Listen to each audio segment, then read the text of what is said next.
Question number 1. What is the TCP/IP protocol suite? A.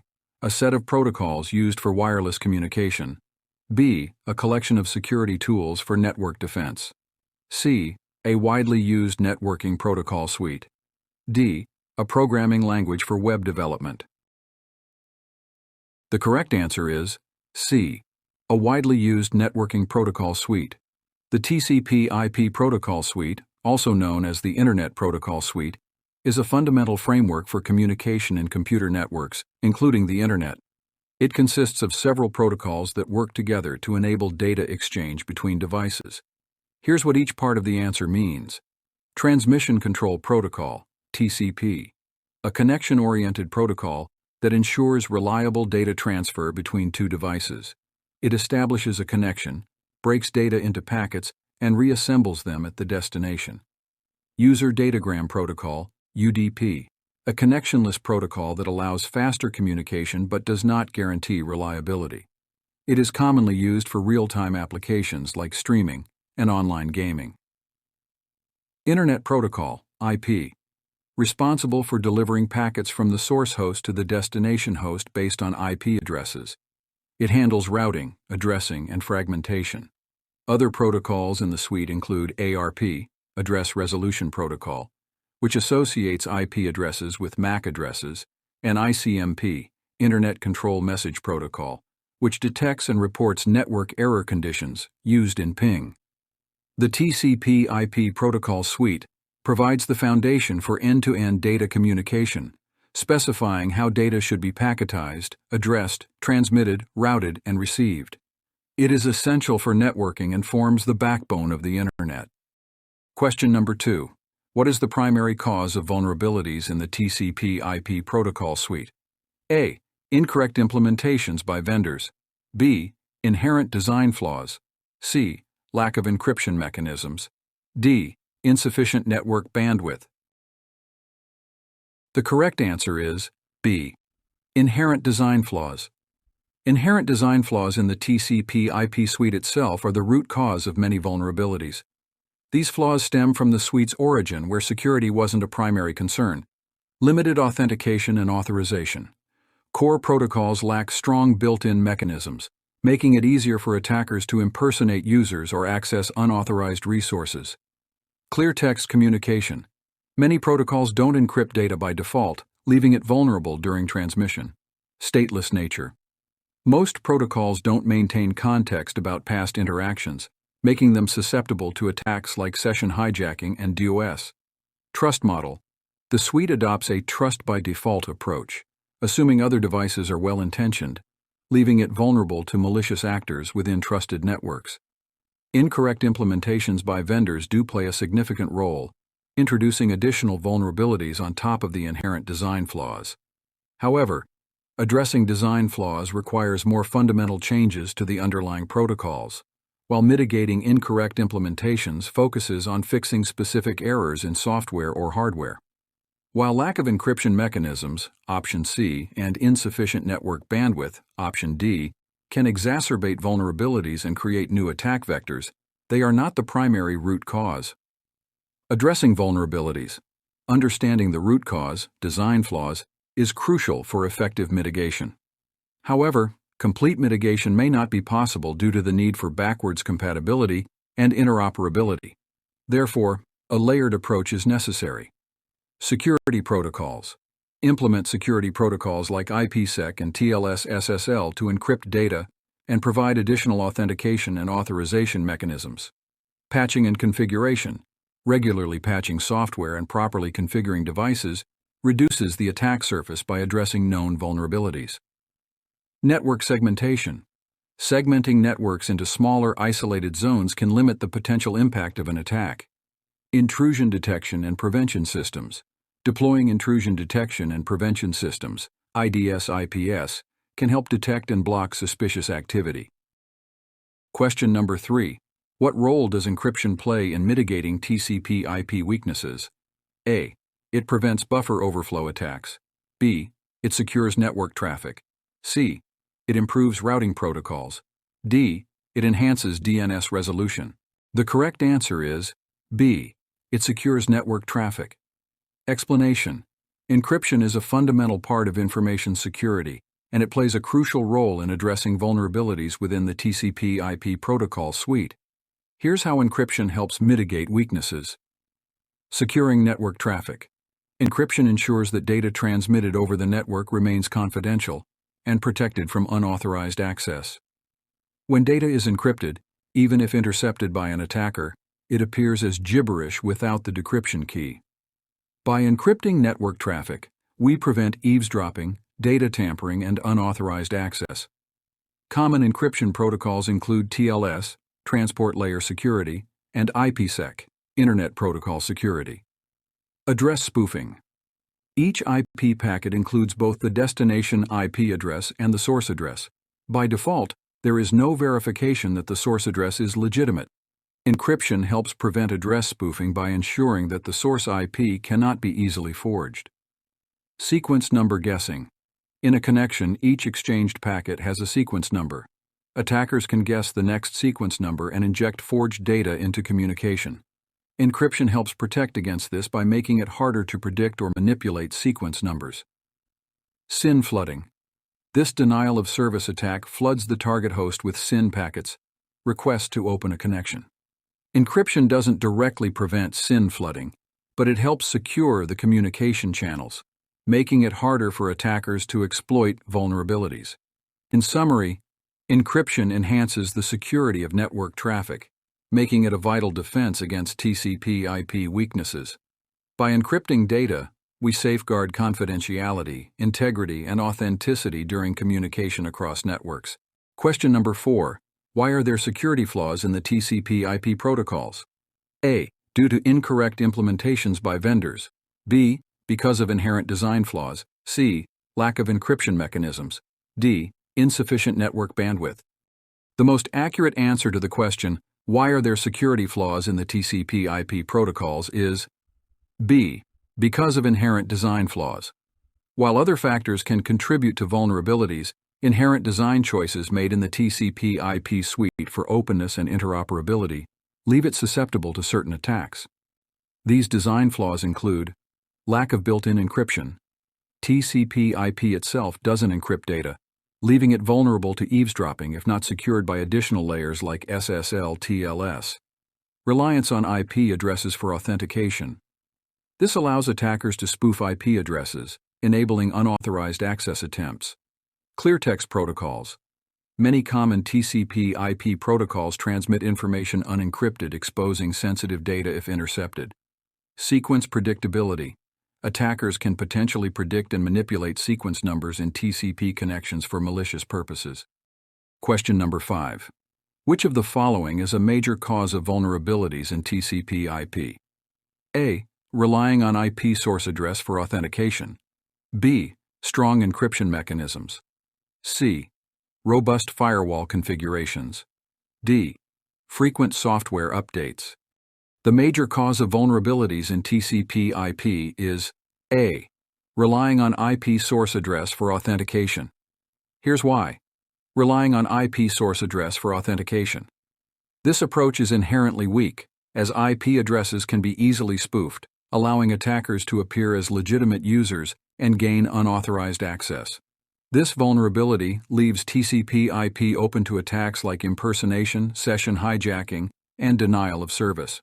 Strong encryption mechanisms, option B. While not contributing to vulnerabilities, strong encryption like TLS, SSL, protects data in transit, mitigating risks associated with data breaches and eavesdropping. Robust firewall configurations, option C. Firewalls provide defense against unauthorized access, but their effectiveness depends on proper configuration and can't fully address inherent design flaws in TCP/IP itself. Frequent software updates, option D. Though crucial for patching vulnerabilities in specific implementations, frequent updates don't address fundamental design flaws within the TCP/IP suite.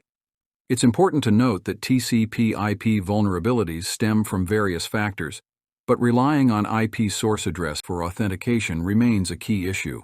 To enhance security, additional layers of protection like strong encryption, robust firewalls, and secure protocols are necessary. Question number 6. What type of attacks can exploit minimal or non-existent authentication in routing protocols? A. Denial of service attacks. B. Buffer overflow attacks. C. Sequence number spoofing attacks. D. Physical eavesdropping attacks. The type of attacks that can most effectively exploit minimal or non-existent authentication in routing protocols is C. Sequence number spoofing attacks. Here's a detailed explanation of why. Minimal or non-existent authentication in routing protocols creates a major security vulnerability, leaving the network susceptible to various attacks. However, not all attacks rely on exploiting authentication directly. Denial of service (DOS) attacks, option A. While DOS attacks can target routing protocols, they don't necessarily require exploiting authentication weaknesses. They can be achieved by overwhelming the routing infrastructure with traffic, regardless of authentication mechanisms in place. Buffer overflow attacks, option B. These attacks target vulnerabilities in software, not specific protocol weaknesses. While routing protocols might have inherent bugs exploitable by buffer overflows, the lack of authentication in itself isn't directly linked. Physical eavesdropping attacks, option D.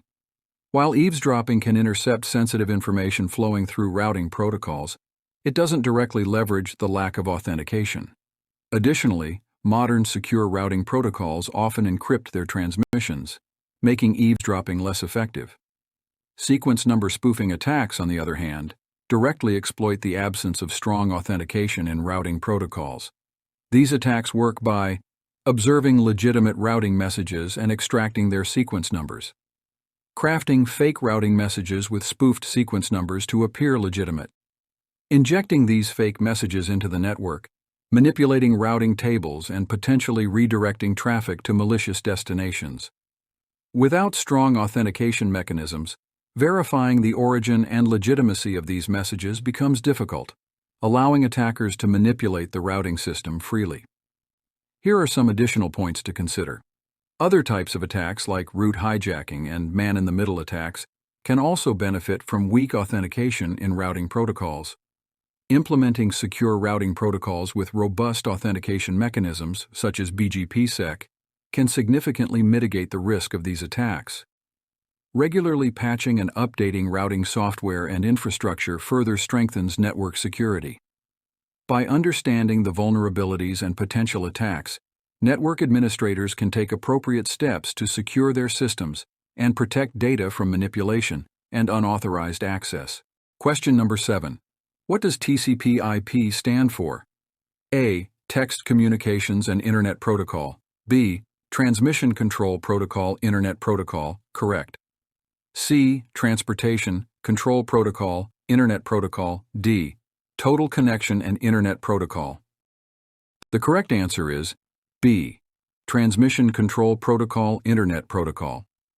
The TCP/IP suite, which stands for Transmission Control Protocol Internet Protocol, is a set of communication protocols that form the basis of the Internet. It is also sometimes referred to as the Internet Protocol Suite. TCP/IP suite. These protocols are responsible for the following: addressing, assigning unique addresses to devices on the network so they can communicate with each other; routing, finding the best path for data packets to travel between devices on the network; reliability, ensuring that data packets are delivered to their destination correctly and in the correct order; flow control, regulating the rate at which data is sent to avoid overwhelming the receiver. The TCP/IP suite is made up of 4 main layers. Application layer. This layer includes protocols like HTTP, FTP, and SMTP, which are used for applications like web browsing, file transfer, and email. Transport layer. This layer is responsible for reliable data transfer between applications on different devices. The 2 main protocols in this layer are TCP, Transmission Control Protocol, and UDP, User Datagram Protocol. Network layer. This layer is responsible for routing data packets across the network. The main protocol in this layer is IP, Internet Protocol. Link layer. This layer is responsible for the physical transmission of data over a network cable or wireless connection. There are many different protocols in this layer, depending on the type of network connection. The TCP/IP suite is a complex and ever-evolving set of protocols, but it is essential for the functioning of the Internet. Question number 8. What happens in a buffer overflow attack? A. The software crashes unexpectedly. B. Attackers gain unauthorized control of the system. Correct. C. User data becomes corrupted. D. The Internet connection stops working. The correct answer is B. Attackers gain unauthorized control of the system. Here's a detailed explanation of what happens in a buffer overflow attack. 1. Overflowing the buffer. A buffer is a temporary storage space in memory used to hold data. In a buffer overflow attack, attackers exploit a programming error that allows them to write more data into the buffer than it can hold. This overflow causes the data to spill over into adjacent memory locations. 2. Targeting specific memory. Attackers carefully craft their input to overflow the buffer and overwrite specific memory regions. These regions could hold important data like return addresses, instructions telling the program where to return after finishing a function call. Function pointers, instructions telling the program what function to execute next. Data variables, sensitive information like passwords or system configurations. 3. Exploiting the overflow. By overwriting these memory regions, attackers can essentially hijack the program's control flow. They can execute their own malicious code instead of the intended program instructions, modify sensitive data for their benefit, gain unauthorized access to the system and its resources. 4. Potential consequences. The impact of a successful buffer overflow attack can be severe, including taking complete control of the compromised system, installing malware or ransomware, stealing sensitive data, launching further attacks on other systems. Remember, buffer overflow attacks can target software on various devices, including computers, routers, and even embedded systems. Software updates often include patches that fix known buffer overflow vulnerabilities, making it crucial to keep your systems up to date. Programmers should follow secure coding practices to avoid creating buffers that are vulnerable to overflow attacks. Question number 9. How can buffer overflow attacks impact corporate systems? A. By improving system performance. B.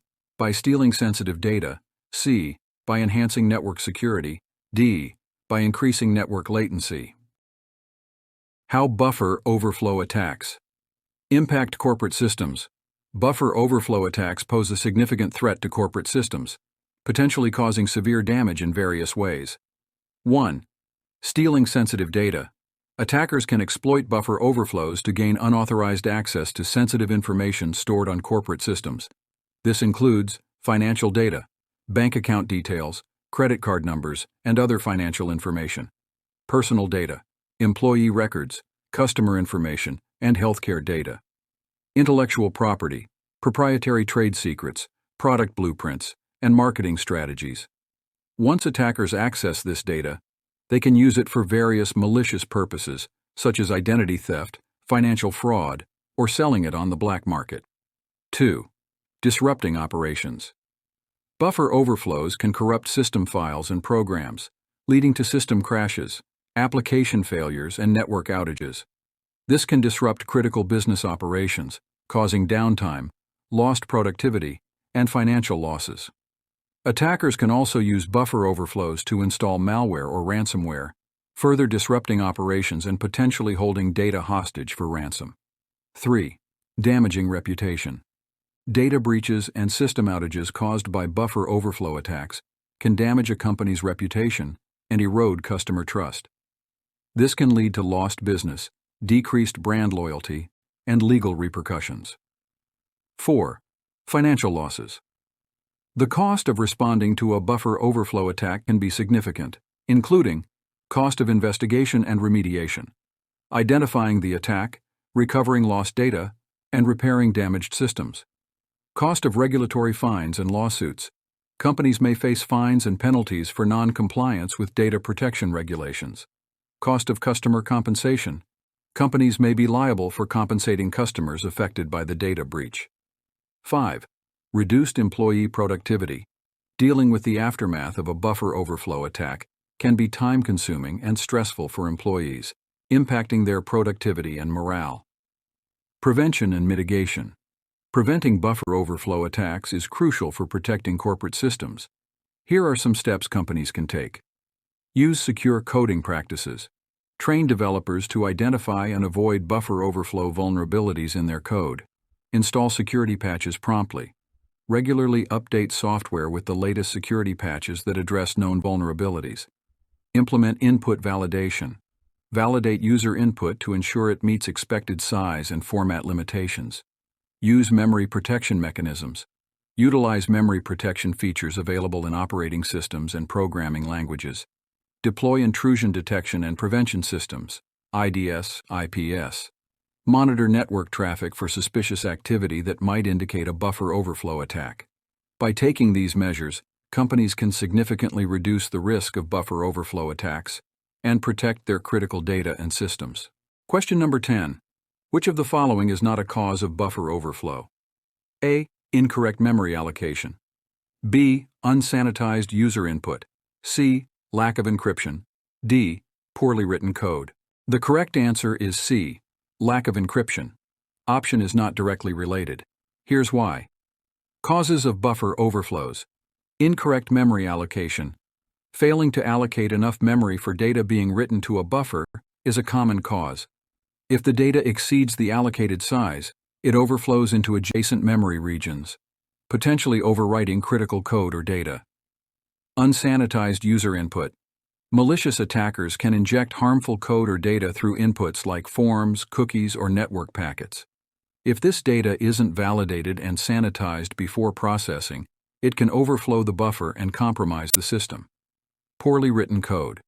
Programming errors such as unchecked array bounds, improper string handling, and race conditions can create vulnerabilities that attackers can exploit to trigger buffer overflows. Why lack of encryption isn't a cause. Encryption protects data in transit or at rest by scrambling it with a secret key.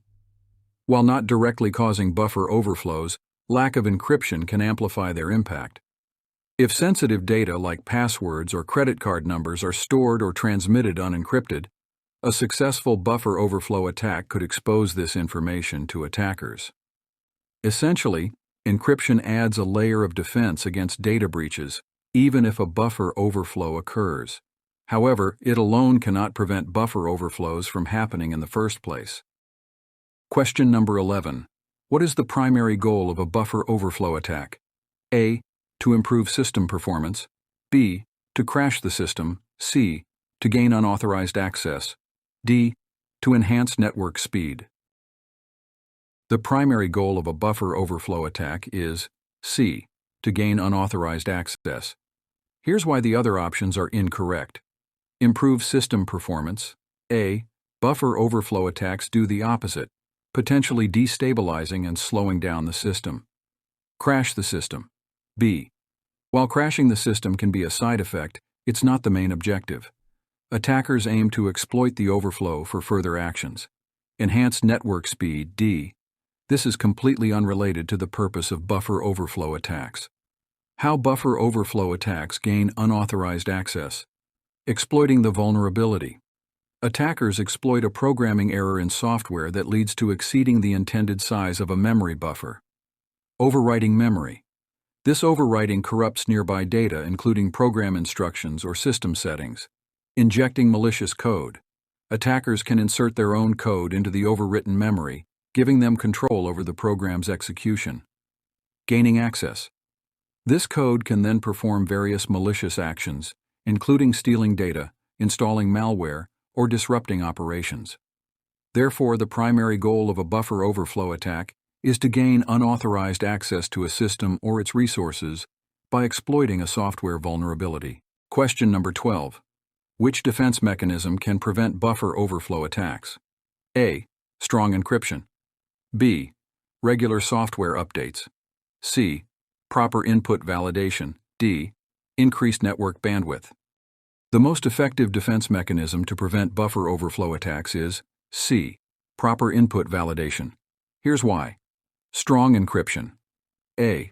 While encryption protects data in transit or at rest, it doesn't directly address the underlying vulnerability in buffer overflows. It might mitigate the impact of an attack by obscuring stolen data, but it won't prevent the overflow itself. Regular software updates. B. Updating software can patch known vulnerabilities, but it's not a guaranteed defense. New vulnerabilities can emerge and attackers might target unpatched systems. Increased network bandwidth. D. This has absolutely no relation to buffer overflow prevention, and might even worsen the problem by making it easier for attackers to send large amounts of malicious data. Proper input validation. C. This directly addresses the root cause of many buffer overflows. By rigorously checking the size and format of user input before processing, you prevent malicious actors from injecting data that exceeds the buffer's capacity and triggers an overflow. However, it's important to note that a layered approach to security is best. Combining proper input validation with other measures like secure coding practices, following principles like using strong data types, avoiding unchecked array bounds, and using memory-safe languages. Regular software updates.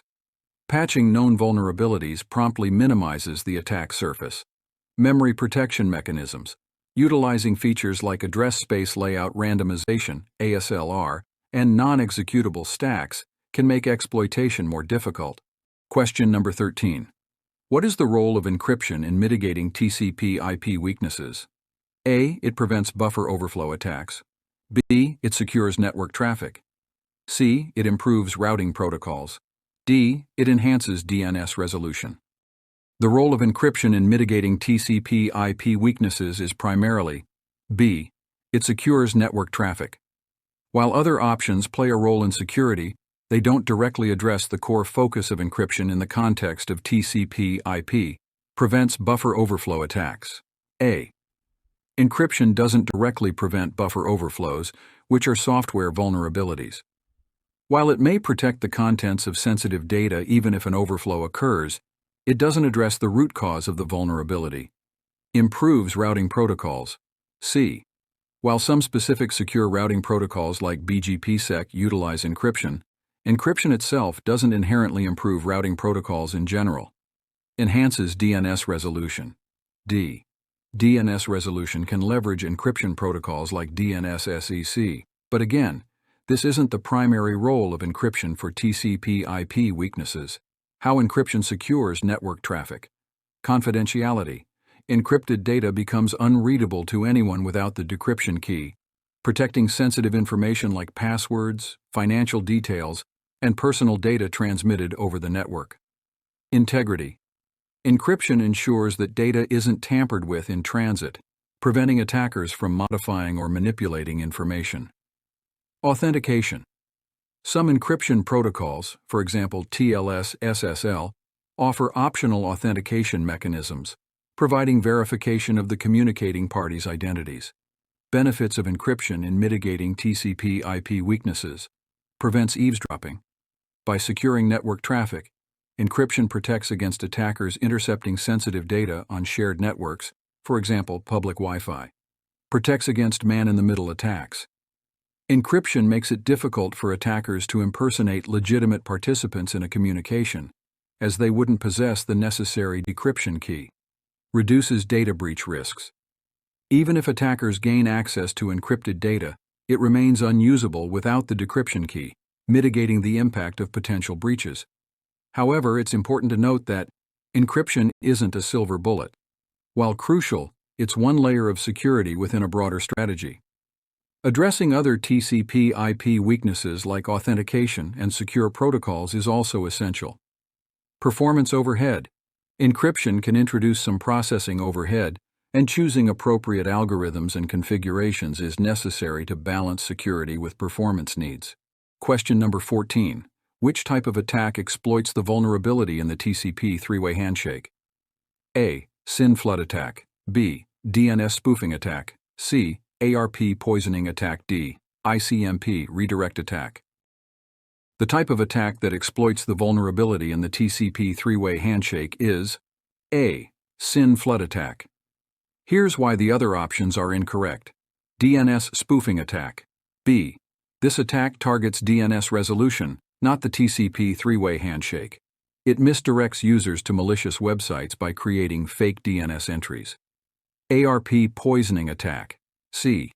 This attack intercepts and modifies ARP responses to redirect network traffic to the attacker's machine. It doesn't directly exploit the TCP handshake. ICMP redirect attack. D. This attack uses ICMP messages to redirect traffic flow across the network. While it can be used in conjunction with other attacks, it doesn't directly target the TCP handshake. How a SYN flood attack exploits the three-way handshake. Sending SYN packets. The attacker sends a large number of SYN synchronized packets to a target server, mimicking legitimate connection requests. Overwhelming the server. Each SYN packet requires the server to allocate resources and send back a SYN ACK packet. With a large flood of SYN packets, the server's resources become exhausted, preventing legitimate connections from being established. Denial of service. This attack essentially denies service to legitimate users by overloading the server and making it unavailable. The vulnerability exploited in the three-way handshake lies in the initial SYN request. The server allocates resources and expects an ACK acknowledgement packet to complete the handshake. If the ACK never arrives, intentionally by the attacker, the server keeps the resources reserved, leading to depletion.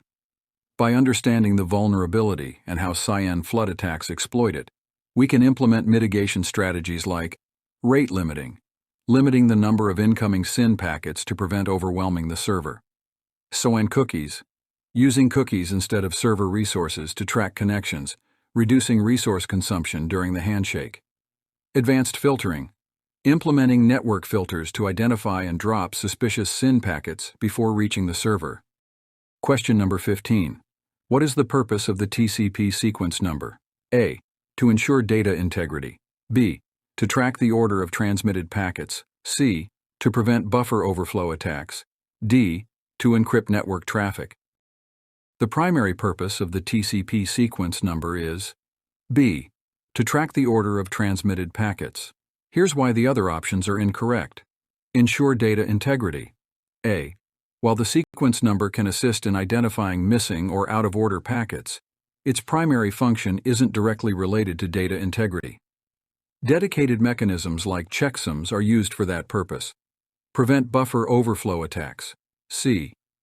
Although buffer overflows can sometimes be exploited using sequence numbers, their primary prevention lies in proper coding practices and input validation, not solely relying on the sequence number. Encrypt network traffic. D. TCP sequence numbers don't encrypt data. That's the role of separate protocols like TLS/SSL. How TCP sequence numbers track packet order. Each segment, packet, transmitted in a TCP connection carries a unique sequence number. This number starts at an agreed-upon value during the connection establishment, three-way handshake, and increments with each segment sent. The receiving device uses the sequence number to identify expected segments, reassemble segments in the correct order, even if they arrive out of order due to network delays or packet loss, acknowledge receipt of segments, allowing the sender to progress the transmission.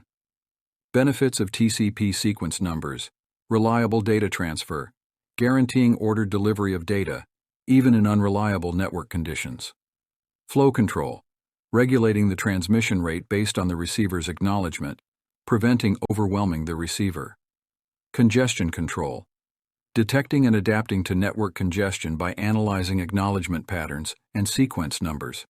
However, it's important to note that sequence numbers are predictable, potentially making them vulnerable to certain attacks if not used in conjunction with other security measures. They don't guarantee data integrity or prevent all network-related issues. By understanding the role and limitations of TCP sequence numbers, you can utilize them effectively to achieve reliable and efficient data transmission across networks. Question number 16. How can organizations mitigate buffer overflow vulnerabilities? A. By disabling firewalls. B. By using outdated software. C. By implementing input validation. D. By ignoring security patches. Organizations can mitigate buffer overflow vulnerabilities by taking several steps, but the most effective option is C. Implementing input validation. Here's why the other options are incorrect. Disabling firewalls. A. This exposes the network to various threats, including buffer overflow attacks. Firewalls help control incoming and outgoing traffic, filtering potentially malicious content. Using outdated software. B. Outdated software often contains unpatched vulnerabilities, making them more susceptible to attacks. Regularly updating software ensures access to the latest security patches. Ignoring security patches. D. Security patches often address known vulnerabilities, including buffer overflows. Neglecting them leaves systems exposed to exploited weaknesses. How input validation mitigates buffer overflow vulnerabilities. Input validation involves checking all user input, for example, form data, network packets, for size, format, and content before processing it. This prevents attackers from injecting malicious code or exceeding buffer limits, which could trigger overflows. Additional mitigation strategies include secure coding practices. Developers should follow secure coding guidelines to avoid introducing buffer overflow vulnerabilities in the first place. Memory protection mechanisms. Utilizing features like address space layout randomization, ASLR, and non-executable stacks can make exploits more difficult. Regular software updates. Promptly applying security patches to software and libraries addresses known vulnerabilities. Network intrusion detection and prevention systems, IDS/IPS. These systems can detect and block suspicious activity, potentially including attempts to exploit buffer overflows. By implementing these combined measures, organizations can significantly reduce the risk of falling victim to buffer overflow attacks. Remember, security is an ongoing process, requiring constant vigilance and adaptation to evolving threats. Question number 17. What is one way to prevent buffer overflow attacks? A. Increasing internet bandwidth. B. Validating and sanitizing user input. C. Disabling firewalls. D. Updating antivirus software. The most effective way to prevent buffer overflow attacks is B. Validating and sanitizing user input. Here's why. Increasing internet bandwidth. A. This has no direct impact on preventing buffer overflows, which are software vulnerabilities, not network bandwidth issues. Disabling firewalls. C. This actually increases vulnerability by allowing more unwanted traffic, potentially increasing the chances of encountering malicious attempts. Updating antivirus software. D. While antivirus software is important for malware protection, it may not specifically address buffer overflow vulnerabilities unless it includes specific detection capabilities. Explanation. Buffer overflows occur when programs receive user input that exceeds the allocated memory buffer, potentially allowing attackers to inject malicious code and take control of the system. By validating and sanitizing user input, you can prevent attackers from exploiting this vulnerability in several ways. Validation. Checking the size and format of input to ensure it meets expected limitations. This prevents attackers from exceeding buffer size limits. Sanitization. Removing or modifying unsafe characters and elements from the input. This prevents attackers from injecting malicious code even if the size is valid. Using secure coding practices and memory protection techniques also contribute to preventing buffer overflows, but input validation is often considered the first line of defense because it directly addresses the common source of such vulnerabilities. Remember, a layered approach to security is best. Combining input validation with other best practices like secure coding, regular software updates, and network security measures provides comprehensive protection against buffer overflows and other threats. Question number 18. How can input validation help prevent buffer overflow attacks? A. By encrypting all user input. B. By checking the size and format of user input before processing. C. By requiring strong passwords for all accounts. D. By updating software regularly. The most effective way input validation helps prevent buffer overflow attacks is B. By checking the size and format of user input before processing. Here's why. Encrypting all user input. A. While encryption can protect data in transit or at rest, it doesn't prevent buffer overflows. Encrypting malicious code wouldn't prevent it from exceeding the buffer size and causing harm. Requiring strong passwords for all accounts. C. This helps prevent unauthorized access, but it doesn't address the specific issue of buffer overflows. Strong passwords may hinder brute force attacks, but won't stop malicious code injection via input validation vulnerabilities. Updating software regularly. D. While important for patching potential vulnerabilities, updating software wouldn't specifically prevent an existing buffer overflow vulnerability from being exploited, unless the update specifically addressed that issue. Now, let's delve deeper into how option B works. Buffer overflow attacks. These vulnerabilities occur when a program receives more data than it can safely handle in a particular buffer, allowing attackers to inject malicious code and potentially take control of the system. Input validation. This security practice involves checking the size and format of user input before processing it. This includes length checks, ensuring the input doesn't exceed the size of the buffer it's meant for. Format checks, verifying if the input adheres to expected formats, for example, numbers where numbers are expected, specific characters allowed. Content checks, filtering out dangerous characters or patterns that could be used for malicious purposes. By implementing thorough input validation, you significantly reduce the risk of attackers exploiting buffer overflow vulnerabilities. They can't inject malicious code if the input is rejected due to size, format, or content restrictions. Remember, input validation is just one piece of the puzzle.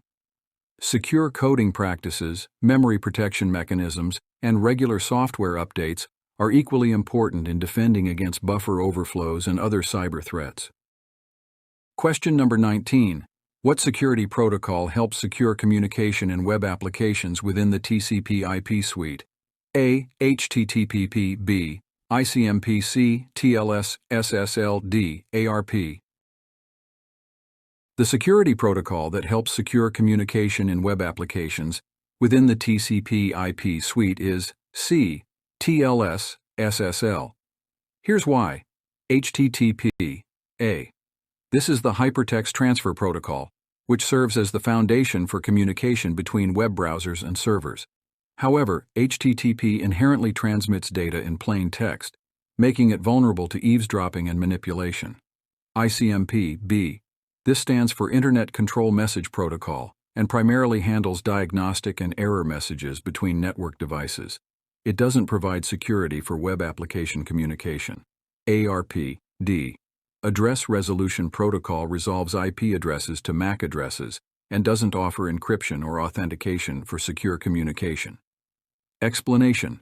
TLS, SL, Transport Layer Security, Secure Sockets Layer, are cryptographic protocols that secure communication over networks. In the context of web applications, they are often used with HTTP to create the secure version known as HTTPS, Hypertext Transfer Protocol Secure.